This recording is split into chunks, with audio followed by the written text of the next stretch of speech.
começando pela TV e pela Rádio AL o programa Parlamento Debate. Vamos falar um pouco sobre o meio ambiente no debate desta semana. É que o Congresso Nacional ele está debatendo a MP, a medida provisória, que altera o Código Florestal, que foi sancionado pela presidente Dilma Rousseff.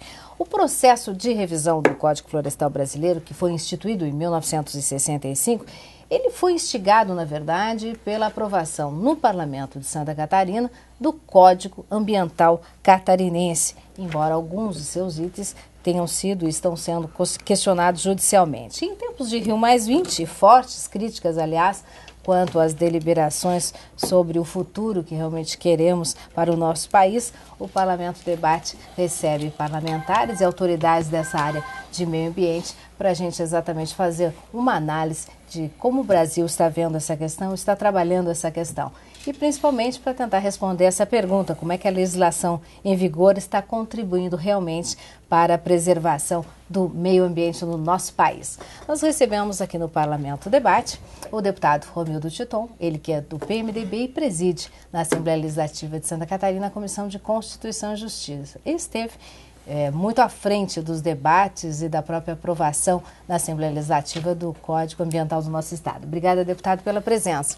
Também conosco o deputado Neudi Sareta, ele que é do PT e preside na Assembleia a Comissão de Turismo e Meio Ambiente. E está aí, inclusive, trazendo para casa discussões relativas às decisões da Rio+20 e até a própria participação do Estado nestas discussões. Também está conosco Ricardo Scherer, ele que representa a FAESC, a Federação da Agricultura do nosso Estado, no CONSEMA, que é o Conselho Estadual do Meio Ambiente. E ainda conosco, Ayrton Spies, ele que é o secretário adjunto da Secretaria de Estado da Agricultura. Muito obrigada a todos pela presença.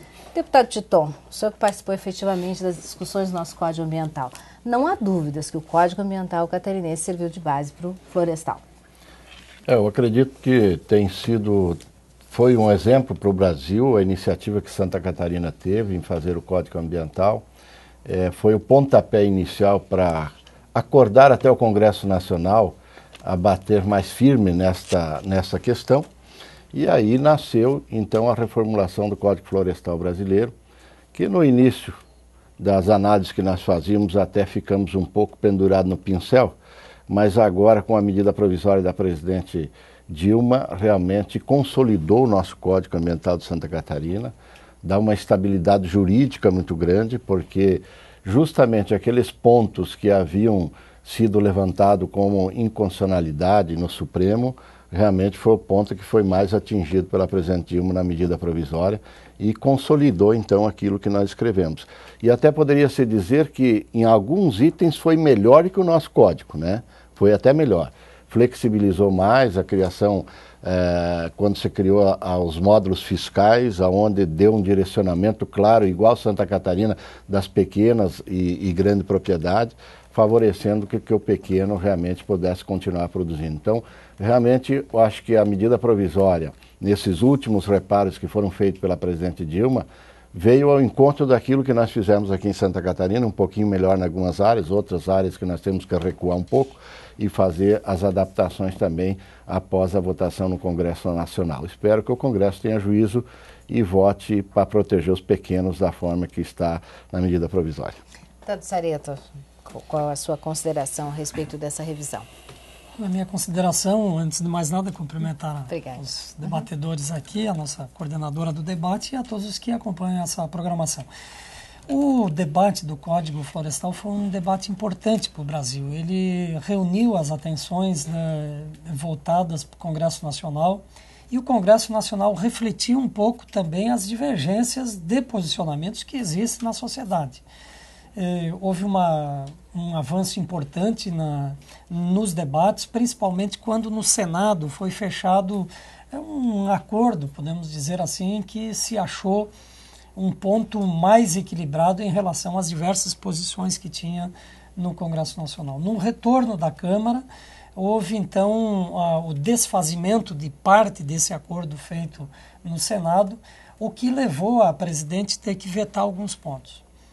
E aí também, novamente, refletiu diversas tendências que haviam. Havia aqueles que, obviamente, achavam que não tinha que ser vetado, havia também os que achavam que tinha que vetar todo o código, E havia a corrente que predominou, defendida pela presidente, portanto, homologada por ela e vetada, a corrente que entendia que pontos específicos do código precisavam ser vetados, não estavam de acordo com o melhor interesse para a sociedade brasileira, e os vetos, como foi dito aqui, eles foram importantes, que deram a oportunidade da emissão de uma medida provisória que corrigiu o vácuo que ficou com os vetos e principalmente botou algumas distinções claras em relação à proteção da pequena propriedade, a diferenciação entre pequena e grande propriedade. Então, eu acho que a forma com que está ainda tramitando no Congresso Nacional, se for o caso, ainda poderá ter outros aperfeiçoamentos, mas nós estamos caminhando para uma legislação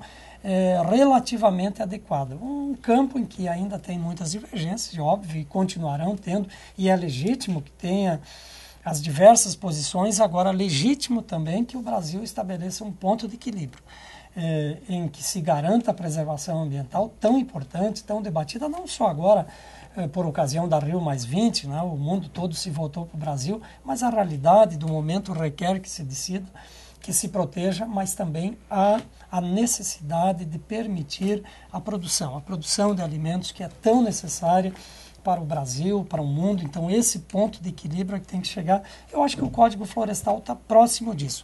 Mais um pouco de discussão nessa medida provisória no Congresso não faz mal a ninguém, e eu espero realmente, como disse o deputado Titão, que os deputados, os senadores tenham equilíbrio de, na votação dessa medida provisória, ver aquilo que é realmente o melhor para o país. Secretário Aito, obrigada mais uma vez pela sua presença. O próprio Estado de Santa Catarina está passando informações, até orientações para a sua representação federal, para os deputados federais e senadores, para a sua representação em Brasília, com relação ao que seria importante, né, não só para Santa Catarina, mas para o Brasil.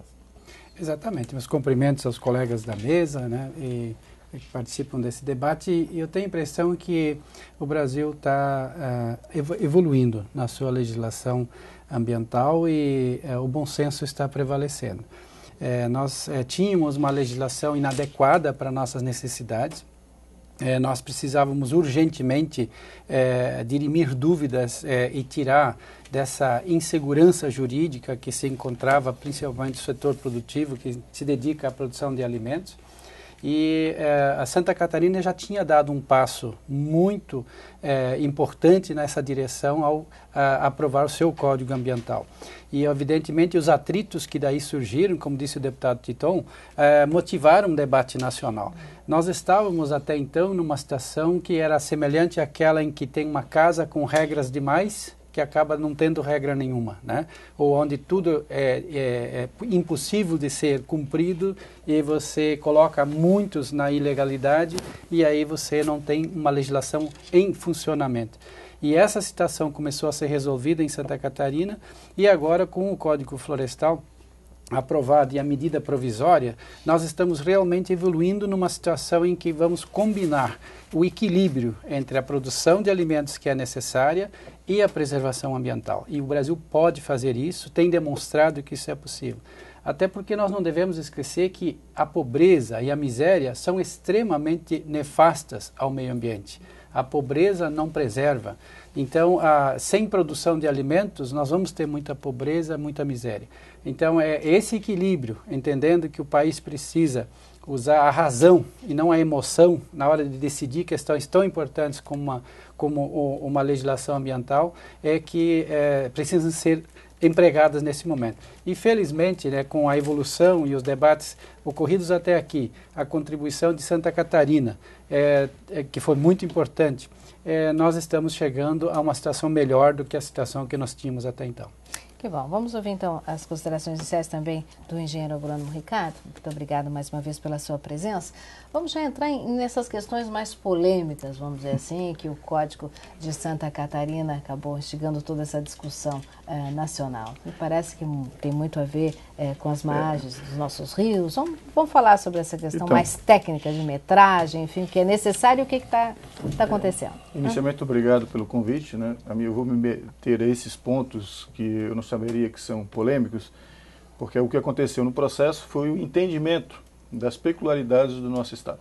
E o respeito a isso. Hoje, isso porque o relator hoje, nosso governador, que que aprovou o código, relator da matéria e uma das lideranças no processo de discussão, tanto no Senado como agora na comissão mista, que está analisando 696 emendas. Senador Luiz Henrique da Silveira, que o senhor se refere. E, com muita propriedade, ele resgatou uma decisão, uma agenda ambiental que foi proposta para o setor produtivo, tanto da Federação da Agricultura como a Federação dos Trabalhadores da Agricultura, encaminhado ao governo do Estado em 4 de julho de 2006, que levou ao nosso código e que levou essa discussão para alguns pontos que a gente chama assim, pontos de discussão daquilo para preservar o que a gente tem hoje de área produtiva no estado de Santa Catarina, que é em torno de 16% a 17% em agricultura. O estado de Santa Catarina é uma coisa que é interessante, é que é um dos estados que diminuiu a área agrícola por razões diversas e aumentou a área de proteção. O estado de Santa Catarina hoje diverge os dados, está entre 30% a 40% de área protegida. As chamadas APPs, várias formas de proteção, porque nós incidimos várias legislações. Nós incidimos tanto a legislação do Código Florestal, como a legislação da proteção da Mata Atlântica, como a lei do SNUC. Então, esse conjunto todo, quando a gente fala em Código Ambiental Catarinense, trata de assuntos que estão em diversas legislações. Interessante foi que ia resgatar um conceito que chamava área rural consolidada. Esse conceito foi introduzido pelo Código Ambiental Catarinense, quer dizer o seguinte, que aquela agricultura que foi instalada no Estado pelos colonizadores e suas famílias, antes até do Código de 65. Na verdade, antes até do primeiro Código de 34. O que é essa área consolidada? O Código Florestal inicial dizia que era a responsabilidade do Estado, no seu artigo 18 e 19, recompor as áreas que o Estado necessitaria fazer de construir APPs ou criar a figura da reserva legal em 2001. Só que essa responsabilidade começou a ser colocada para o próprio agricultor e o produtor rural. Quem é o produtor rural de Santa Catarina? 98,5% dele tem inferior a 4 módulos fiscais. Lembro, módulos fiscais, não rurais, que é definido por cada município. Então a grande questão é que a legislação que servia para deter o avanço da agricultura no Cerrado, na Amazônia, onde não tinha essa declividade toda, quando se aplicava a Santa Catarina, afetava grande parte da nossa base agroindustrial. E foi isso que o setor produtivo trouxe aos representantes para discutir que o Estado de Santa Catarina não discutia a questão da preservação, que estava preservando sempre preservou. Né? As águas de Santa Catarina sempre foram preservadas. O problema é que estava excluindo o homem do campo. Né? E alguns instrumentos, que são a questão da APP e da reserva legal, quando aplicada à nossa realidade, ela não daria para ter aquelas margens que estaria no Código Federal por causa da densidade e da topografia do nosso solo. Aqui foi aprovado, o nosso código era 5 metros, né? Então, mas ele era também a pequena propriedade. Ele tinha uma diferença entre pequena propriedade e média propriedade e grande. Quando a gente fala em grande propriedade em Santa Catarina, não dá para pensar nas grandes propriedades que tem no Brasil. Até o conceito nosso, quando se fala em 15 módulos fiscais, nós não temos essa realidade. Perfeito. Tá? Então eu queria só lembrar duas coisas que foi resgatada, por isso que a medida provisória foi interessante, de um lado, que é a distância dos rios. Então criou-se uma tabela muito interessante, que se diga de passagem, por influência do Ministério do Desenvolvimento Rural, porque também afetava as áreas de reforma agrária, como começou a pensar-se as outras áreas das encostas. Então, a medida provisória traz que metragem, então, agora? Então, o que agora... Ficar claro aqui é uma matriz mais interessante, vamos dizer assim. Ela não é simples. Agora, rio, tamanho de rio e metragem. Depende, primeiro, do tamanho da propriedade. Depois, pela largura do rio. Se o rio tem até 10 metros ou rios acima de 10 metros. Mas dá uma limitação dessa matriz na propriedade. Por exemplo, o proprietário rural até um módulo fiscal, ele só vai poder usar de APP 10%. Você já vai ter máximo de APP que ele vai ser regulado é 10%. A contribuição dele para a preservação, no máximo, é de 10%. Nós estamos falando em APP. Se for aumentando a área dele, as pessoas que têm mais áreas vão chegar até ao máximo que é a recuperação integral prevista no dispositivo normal, que é o quê? 20%. Só que esses 20% de proteção, porque com a fórmula que foi dada inteligentemente no Senado, é criar uma comparação de que em áreas vocacionadas à preservação vão poder somar agora as APP para a reserva legal. O que era separado antes a fórmula era tira-se primeiro o que é APP Sim. e se determina a reserva legal. Agora tu tem que pensar ela de uma forma integrada. Um avanço, secretário, se for aprovado? Com certeza, porque o caso de Santa Catarina, por nós termos uma estrutura fundiária baseada em pequenas propriedades, nós temos 90% das propriedades com menos de 50 hectares e o nosso módulo varia de 7 a 28 hectares. Quer dizer, nós temos nós somos muito afetados por essa nova tabela, né? Positivamente. Nós vamos poder manter as propriedades rurais familiares viáveis, porque, por exemplo, para quem tem até um módulo fiscal, vai ter que colocar no máximo 5 metros de área de mata ciliar na beira dos rios e riachos, que antes na legislação, na forma como tinha vindo do Senado e aprovado na Câmara, né, eram 15 metros. E rios com mais de 10 metros, como disse o Ricardo, acabam tendo uma proteção maior, mas o importante é que, para o caso de Santa Catarina, essa fórmula é extremamente interessante, e tanto ela nos trouxe uma certa tranquilidade. O que nós queremos agora é justamente que os debates na Câmara consolidem isso. E foi exatamente isso que nós fizemos. O governo do Estado reuniu as entidades que representam os agricultores, o setor produtivo, a área ambiental, e fez uma proposta de itens que são considerados chaves para orientar a nossa bancada federal no sentido daquilo que é mais importante para Santa Catarina. E tem alguns pontos que vão trazer algum tipo de ruído ainda, como, por exemplo, a questão do crédito rural, né, que há uma necessidade agora do chamado cadastro ambiental rural, e o agricultor que não o fizer, por exemplo, no prazo de 5 anos, ele perde o acesso ao crédito rural. Ora, o cadastro ambiental rural não é feito só pelo produtor. Os órgãos de governo que precisam implementar esse cadastro não estão estruturados hoje para fazer, por exemplo, no caso de Santa Catarina, 200 mil cadastros ambientais rurais nesse prazo. Então, o agricultor seria penalizado por uma falta de estrutura de execução por parte do Estado. Então, nós já estamos sinalizando nessa direção para que isso seja revisto, senão você coloca uma penalidade, um prazo maior para a questão do cadastro ambiental rural. Eu queria continuar aqui nessa questão das áreas de preservação das APP, que foi levantado, muito bem colocado aqui pelo Ricardo, que é especialista na matéria. A medida provisória trouxe algo importantíssimo de proteção ao à pequena propriedade. Quando se falava aqui em 5 metros, é bom ter a gente falar o que é um módulo fiscal, porque as pessoas que estão nos assistindo, muitos não sabem. Na minha região, eu não pesquisei o resto do estado, mas na minha região o módulo fiscal é 24 hectares. Né? Então, as propriedades pequenas estão na faixa de 1 a 2 módulos fiscais, que vai até 48 hectares. Mais ou menos no nosso código também era 50 hectares a pequena propriedade. Mas o importante da proteção da pequena propriedade, da manutenção da produção em Santa Catarina, é que, por exemplo, se eu sou um pequeno que tenho até 24 hectares, eu vou deixar 5 metros de largura, 5 metros de proteção das APP na beira do rio, não importando o tamanho do rio. Para o grande, existe uma diferenciação na questão da largura das APP, que você tem que deixar conforme a largura do rio. Mas para o pequeno, não. Começa com 5, se for de 5 metros, de 10 metros, 50 metros, de 100 metros.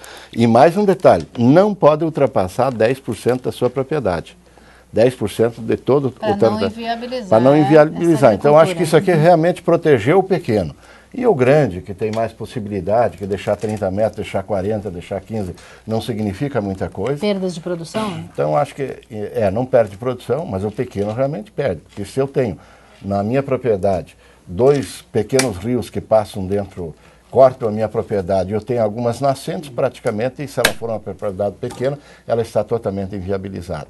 Então, acho que aqui foi um papel muito importante de desempenhar a questão da área de preservação. E eu acho que nós em Santa Catarina, que somos o maior contemplado nisso, que somos hoje, como o doutor falou, Ricardo já puxou os dados 98% são pequenos produtores, né? Então, acho que nós temos aqui na faixa, que ainda é discutida essa questão, nós temos aí na faixa de 40 e poucos por cento de mata nativa. É o único estado do Brasil que tem isso, né? Um estado que tem 1,3% do território, né? Que é o quinto maior produtor e está em torno de 40% de preservação. Então, nós tínhamos legitimidade para fazer um código, ser o primeiro no estado de Santa Catarina. Eu queria colocar um ingrediente adicional aí. Porque nós, acredito que a consciência média já da sociedade, média porque tem posições mais de um lado, mais de outro, mas tem um pensamento médio, é de que é importante realmente a preservação e, obviamente, também a produção. Mas nós temos que incluir também o ingrediente urbano aí. Os grandes e maiores problemas ambientais do Brasil não estão na área rural, salvo casos específicos, em determinados, mas de maneira geral, as grandes catástrofes ambientais estão acontecendo nos aglomerados urbanos, deslizamentos, alagamentos porque foi construído em cima do rio, não próximo ao rio, dentro do rio. Então nós temos que trazer esse debate importante para não dar uma impressão aqui de que se discute um código ambiental, se discute lei ambiental para agricultor. Agricultor é importante, talvez seja o que mais está preocupado em preservar, porque ele vive da terra. Então esse é um ingrediente também da consciência das cidades, dos planos diretores, o que está sendo colocado agora. Agora, por exemplo, é período de discussão de eleição. Ora, que momento bacana e bom para se discutir com os candidatos nos diversos municípios o que se pensa em termos de futuro das nossas cidades, que também é importante e fundamental. Secretário. Vale um comentário importante em relação à questão da área de APP máximo, quando a gente fala em 10%.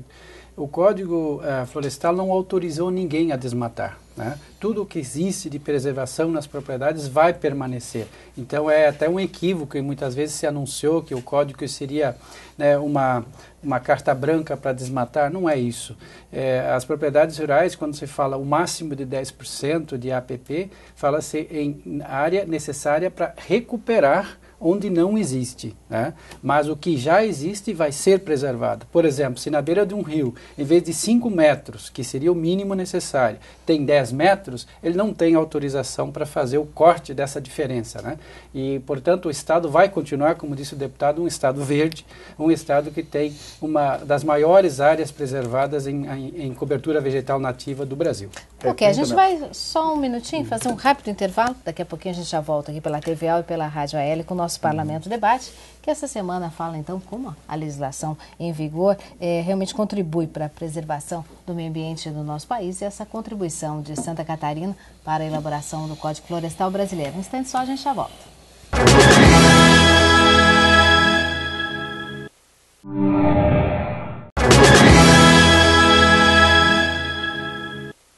Como a legislação em vigor contribui para a preservação ambiental no Brasil, é o tema do Parlamento, o debate desta semana. A gente recebe o deputado Romildo Titon, do PMDB, presidente da Comissão de Constituição e Justiça, e que participou efetivamente da elaboração do Código Ambiental de Santa Catarina, também o deputado Nilde Sareta, envolvido nessa questão ambiental, aliás, preside no Parlamento Catarinense a comissão que trata de turismo, mas principalmente meio ambiente, que é a questão aqui.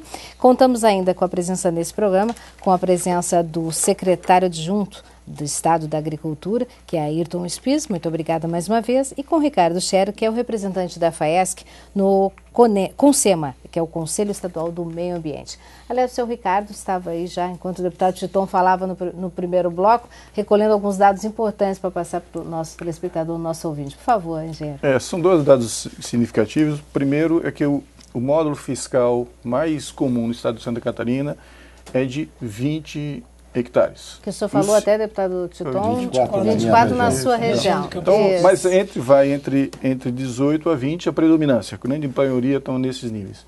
Então isso representa, o que acontece com isso? É que dos 227 mil unidades produtoras do Santa Catarina, 187 se beneficiam da medida dos dispositivos transitórios da lei.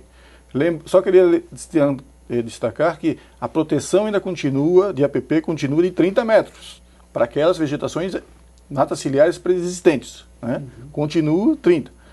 Só que nas áreas que já estão em produção, por isso o produtor vai ter um ano para se cadastrar lá, para demonstrar que está produzindo, é que vai ter esse mínimo de 5 metros. Né? E além disso, o restante dos proprietários de Santa Catarina, que são os 12 mil restantes, ainda estão beneficiados pelos dispositivos da lei, caso mantidos na forma como foi propostas e está sendo discutida.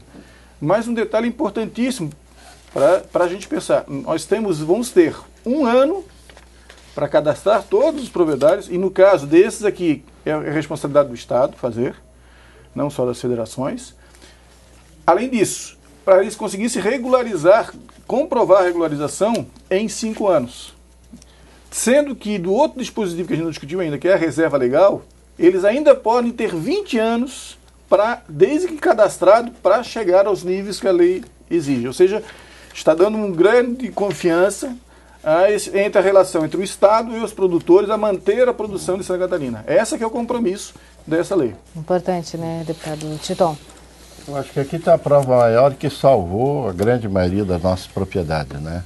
Que é o centro das atenções aqui em Santa Catarina e que foi a iniciativa do nosso código, porque nós somos um município de pequenas propriedades e estamos praticamente comprometidos. Então, acho que esses dados são importantíssimos, a grande maioria está dentro desse patamar. E outro ponto aqui que o Ricardo falou, de que no próprio levantamento obriga-se o Estado a ter a sua participação, que na questão do levantamento que tem que ser feito, dessas medições todas. O nosso código também falava nisso, né? Inclusive isentava a taxa de averbação também, e eu acredito que também está na medida provisória algo dessa natureza. Por isso que eu disse que se identifica muito com o nosso código e vai legitimar o nosso código definitivamente. E como fica o código catarinense em relação a esse código florestal, depois de devidamente aprovado e analisado a MP, enfim? Bom, na verdade, fica dentro daquilo que são a hierarquia das leis no Brasil, ou seja, predomina a lei federal. O Código Estadual ele pode regulamentar naquilo que a Constituição diz que o Estado pode fazer legislação suplementar. Agora, se ele tiver dispositivo que estiver em contrário daquilo que tiver estabelecido no nacional, provavelmente vai se estabelecer aí um debate jurídico de validade desse artigo. Então, é bem possível que a Assembleia Catarinense, o governo catarinense pode tomar a iniciativa, ou a própria Assembleia, de mandar para a Assembleia Legislativa um projeto de adequação da lei catarinense naqueles aspectos que não estão de acordo com aquilo que ficar definitivamente aprovado no Código Florestal. É bom a gente deixar bem claro essa questão de aprovado definitivamente, até para quem talvez não está acompanhando diariamente, porque nós estamos falando aqui que houve já a assinatura da presidente, já é lei, mas estamos falando em debate. É que já é lei o novo Código Florestal. Mas como parte dos artigos foram vetados, então foi estabelecida uma medida provisória que tem força de lei, está vigindo, mas que está em debate no Congresso Nacional. Tão logo ela for votada, então sim, teremos a legislação final, o novo Código final estabelecido aí, e com base nisso, entendo eu que teremos que adequar a legislação catarinense. E outros estados devem seguir o mesmo exemplo, o mesmo modelo. Nesta linha de raciocínio, sim, isso vale para todos os estados. Nós estamos falando aqui, nos atendo a falar de Santa Catarina, porque aqui estamos, mas obviamente que nacionalmente e fomos pioneiros, né? Nacionalmente falando, os estados deverão se adaptar. Eu teria só um pedido aos novos deputados, que um dos segmentos que está em discussão ainda, porque não ficou tão agraciado como os demais, é o setor da riscicultura, por causa do conceito de várzea. Para nós, Santa Catarinas, e por causa o problema foi uma origem do Provárzea, é a questão que não está bem claro ainda, e foi medidas e o setor de riscicultura é muito importante para o nosso estado. Então a definição, voltar àquela questão das várzeas já produtivas, não as várzeas que não estão em produção, né? As várzeas produtivas, que base de muitos Araranguá, muitos municípios, para se manterem também nesses padrões. Lembrando que antes valia-se o conceito de margem estendida do rio, ou seja, as curvas de inundação. Se voltou a cicatriz geomorfológica, ou seja, agora é o barranco do rio que vale para a conta, não é a máxima. Com isso, ficou a discussão sobre esse leito onde se produz a agricultura. Então é importante, Santa Catarina já cuidou disso no Código Ambiental. É uma das questões que estaria objeto das nossas lideranças lá, para esclarecer, especificamente protegendo esse setor tão importante para a nossa produção. não só no campo, também nas cidades.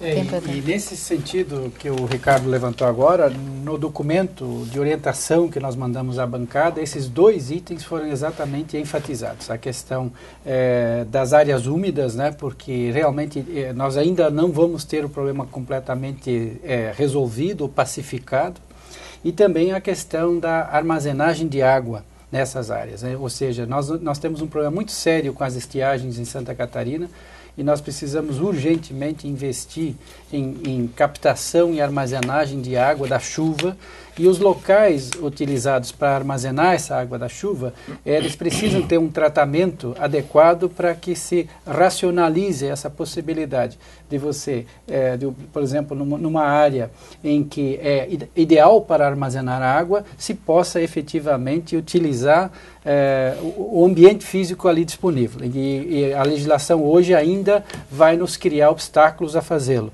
E isso envolve também a questão da aquicultura, né, que é uma atividade importante para a produção em Santa Catarina. Tem um segundo pedido, que hoje, antigamente a reserva legal era obrigado para fazer qualquer transação de cartórios. E você tinha que fazer a averbação na matrícula.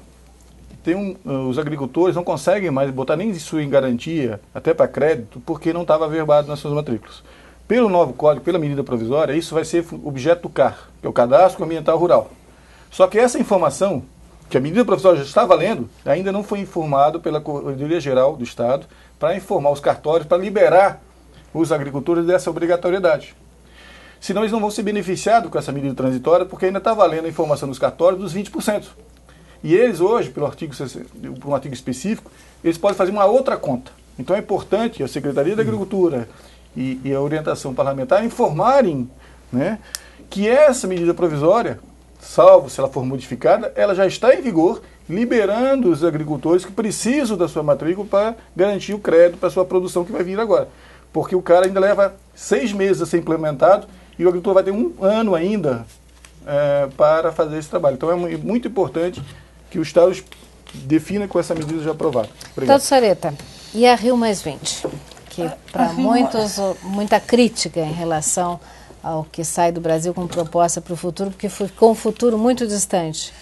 A Rio+20 é um momento que atraiu para o país as atenções, assim como há 20 anos atrás, a Eco 92, até o pessoal fala por que Rio+20? É porque em 1992 teve a Eco 92, e que foi um evento semelhante a esse, que se estabeleceu que 20 anos depois se voltaria a discutir isso. Então a Rio+20, esse debate mundial que ficou centrado no Brasil, e obviamente que, veja, quando aqui a gente fala de um código, nós já encontramos pontos que geraram muita divergência. Você imagine colocar isso em termos de mundo, países ricos, países em desenvolvimento, países pobres, a quantia de divergência que há. Eu acho que o ponto importante é trazer esse debate para a sociedade. O mundo precisa pensar no desenvolvimento com sustentabilidade, precisa pensar no desenvolvimento com inclusão social, precisa pensar nos alimentos para alimentar o povo que precisa comer, mas precisa desenvolvimento, precisa acesso a bens e serviços, precisa igualdade. Nós temos muita desigualdade. E aí os países ricos, normalmente, são os que têm mais dificuldade em ceder um pouco mais, de poder resistência, né? De contribuir, inclusive com fundos. Hoje, por exemplo, via de regra, é mais fácil os países ricos fazerem um fundo de guerra para enfrentar algum conflito específico do que propriamente de preservação de meio ambiente. Então, eu acho que o grande mérito da Rio+20 é trazer esse debate. As divergências são naturais, talvez pudéssemos ter avançado um pouco mais realmente, mas acho que o debate não pode também terminar. Terminou o evento, vamos para casa e acabou. Não. Aliás, o senhor quer trazer o debate aqui para a Assembleia, aqui, inclusive na Assembleia, no início de agosto, nós vamos ter uma audiência pública para debater as implicações dos debates, daquilo que foi encaminhado na Rio+20, inclusive com um olhar voltado para Santa Catarina. E nós vamos ter que fazer isso. Acho que todos os segmentos, governo, sociedade civil, debater e trazer essa realidade para que a gente gente possa debatendo e não esperar a Rio+40 para voltar a discutir esse assunto. Nossa, senão fica muito distante. Fica muito distante, é verdade. Eu quero agradecer muito a presença dos senhores aqui no nosso debate. Secretário, as suas considerações finais, então, até fazendo essa análise aí com a preocupação em todo o país com o meio ambiente, mas a Rio+20 deixando um pouco a desejar. Pois na verdade, se você olhar de tudo isso, está saindo uma situação melhor do que nós vivíamos. Então, por aí já entendemos como um processo positivo. O que não pode se esquecer é que foi um equívoco em um dado momento, até a mídia e alguns setores da sociedade organizada, estabelecer essa dicotomia do debate entre o meio urbano, que hoje é 80% da população brasileira, apontando o dedo para a produção agrícola como a grande vilã do meio ambiente brasileiro. E nós sabemos que o mundo tem hoje 7 bilhões de habitantes. A África, por exemplo, eu estive lá agora a convite da ONU há 2 semanas atrás fazendo uma palestra na Conferência do Desenvolvimento da União Africana, que são 54 países, e é lamentável você ver como o meio ambiente é agredido pela pobreza, pela miséria, pela falta de comida. Eles têm hoje 1 bilhão e 17 milhões de habitantes no continente africano. Em 2050 serão 2 bilhões e 67 milhões, que seja, vão mais que dobrar a população. E hoje já mais de 50% daquela população passa fome. Então, na verdade, o que nós estamos mostrando ao mundo, e o Brasil está fazendo exatamente o seu dever de casa, de que é possível produzir com equilíbrio e integrar produção de alimentos com sustentabilidade e com preservação. E toda a sociedade precisa entender isso. O deputado Sareta foi muito feliz ao comentar que o problema não é só da área rural, que lida majoritariamente com os recursos naturais. Os grandes focos de danos ao meio ambiente estão também na sociedade, no meio urbano. Perfeito. Engenheiro Ricardo, para a gente encerrar. Eu sou muito otimista, trabalho com questão ambiental e eu gosto muito do modelo de Santa Catarina. Eu acho que se a gente conseguir reproduzir para o mundo o modelo de Santa Catarina, que é base em 2 questões: serviços, indústrias ligadas ao campo e um produtor rural que ainda tem a sua condição de produzir e ser ligado. Eu chamo que o produtor rural é quase urbano, porque a distância em termos mundiais é muito curta, né? Então eu acho que a gente tem uma possibilidade de dar um exemplo para o mundo, por causa nós estamos também nos centros de excelência de ciência. O modelo catarinense permite que a ciência chegue rapidamente ao campo. Se a gente conseguir valorizar isso que a gente tem e transformar esse modelo, e por isso que eu gosto muito da questão da economia verde, e eu tenho uma visão diferente da Rio+20, porque ela está querendo juntar as 2 coisas realmente, e aí a questão vai ser de recursos. Então, muito obrigado pela participação. Obrigada, nós é que agradecemos. Deputado Titon, para a gente encerrar. Nós agradecemos também a oportunidade de participar desse debate. Eu acho que é um tema importantíssimo, que bastante conflitante, né? E a própria Rio+20 também demonstrou isso, que não foi fácil e não está sendo fácil chegar a um consenso, até porque você fala em recuperação em meio ambiente, envolve muitos recursos e nem todos os países têm condições, mas mostra aí a complexidade do problema que nós estamos vivendo a nível mundial no dia de hoje, e que esse debate tem que continuar, tem que encontrar caminho, porque é importante a gente produzir, mas é importante também preservar, e essa conciliação tem que haver. E se tenta buscar, através do Código Florestal Brasileiro, como foi o Código Ambiental de Santa Catarina, você conciliar o campo, a produção do campo, com o meio ambiente, que nós temos dado exemplo em Santa Catarina. E que seja uma preocupação de todos, né? É o que nós queremos, principalmente todos nós pensando juntos e buscando soluções conjuntas, a gente vai conseguir realmente, aí sim, ter um futuro, né? Com qualidade de vida, que é o que todos nós desejamos para a nossa e para as futuras gerações. Muito obrigada pela audiência de todos e até o próximo Parlamento Debate.